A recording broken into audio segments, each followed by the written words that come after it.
Mayroon ng persons of interest ang pulisya sa pagpatay sa isang 18 anyos na estudyante sa Naga City. Ayon kay Police Captain Daisy Angeles, Assistant Chief ng Naga City Police Community Relations, may mga nakita silang mensahe sa cellphone ng biktima na posibleng may kaugnayan sa nasabing krimen. Nasa 6 katao aniya ang kanilang binabantayang persons of interest. Base kasi sa statement ng nanay, nagpaalam yung bata na makakandak ng research sa kanya pero wala namang sumundo. And base din doon sa CCTV sa barangay, mag-isa lang din siya na naglalakad. Sa resulta ng isinagawang otopsiya sa bangkay ng biktima, lumalabas na ito'y ginahasa. Matatandaan na natagpuang walang buhay ang biktima sa madamong bahagi ng barangay Panikwason mag-aalas 2 ng hapon noong Nobyembre 27.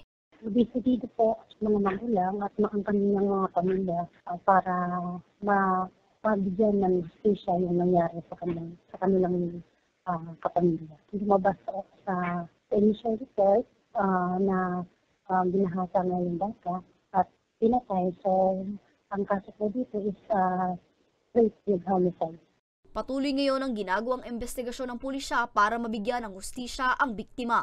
Para sa mga balitang Tatak, Bicol, Angeline Dagta.